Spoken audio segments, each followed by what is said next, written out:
Assalamu alaikum. 1 p.m. This is Radio Pakistan. The news read by Taranum Salman. The headlines. The Prime Minister has called for collaboration between Pakistan and Malaysia at operational level to take benefit of each other's expertise. The President says Pakistan is a peace-loving country but fully prepared to respond to any aggression.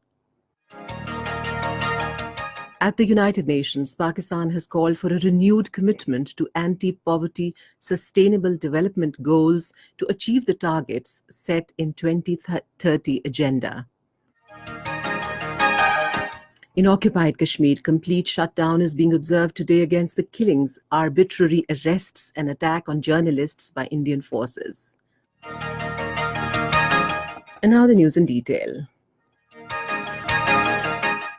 Prime Minister Imran Khan has called for collaboration between Pakistan and Malaysia at operational level to take benefit of each other's expertise. He expressed these views during a telephone call with his Malaysian counterpart, Dr. Mahathir Mohamad, this morning. Prime Minister Imran Khan underscored close and cordial relations between the two countries and highlighted the need of high-level bilateral exchanges. He conveyed the immense respect of the people and the government of Pakistan for Prime Minister Mahathir as a statesman and global leader. Prime Minister extended his heartfelt felicitations to the Malaysian Prime Minister on victory of Pakatan Harapan in general elections and appreciated Prime Minister Mahathir Mohamad's vision for Malaysia's steady economic progress. Dr. Mahathir Mohamad reciprocated Imran Khan's sentiments and congratulated him on PTI's victory in Pakistan's recent elections. The Federal Cabinet meeting is in progress in Islamabad with Prime Minister Imran Khan in the chair. The Cabinet is discussing a 10-point agenda. President Arif Alvi says Pakistan is a peace-loving country but is fully prepared and capable to respond to any aggression. Addressing the passing out parade of cadets at the PAF Academy Asghar Khan in Risalpur today, he said, Pakistan is a peace-loving country and always follows the policy of friendly relations and goodwill, especially with its neighbors. We want to establish warm relationship based on mutual respect with the international community. We are the nation that has rendered greatest sacrifices both in terms of human and material for lasting peace. We stand firmly committed to this cause and would not allow anyone or any country to misinterpret our intent and actions. President Arif Alvi said Pakistan has rendered immense sacrifices both in terms of material and human in the war against terrorism. He said we firmly committed to this cause and would not allow anybody to misinterpret our actions and intent.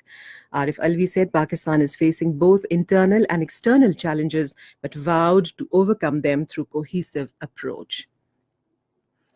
At the United Nations, Pakistan has called for a renewed commitment to anti-poverty, sustainable development goals as the prevailing global environment is not conducive to achieving the ambitious targets set in the 2030 agenda.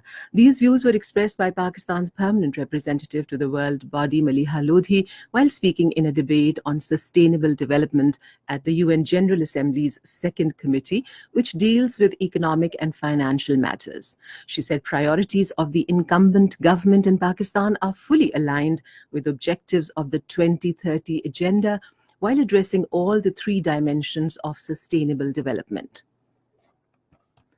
A Pakistani media delegation left Beijing for Shanghai today to visit projects kicked off under the Belt and Road Initiative. The media delegation, comprising senior journalists, is currently on a 5-day visit to China to further promote media cooperation between the two countries. During their stay in Beijing, members of the delegation held meetings with top officials of Chinese government, Communist Party of China, and leaders of media organizations.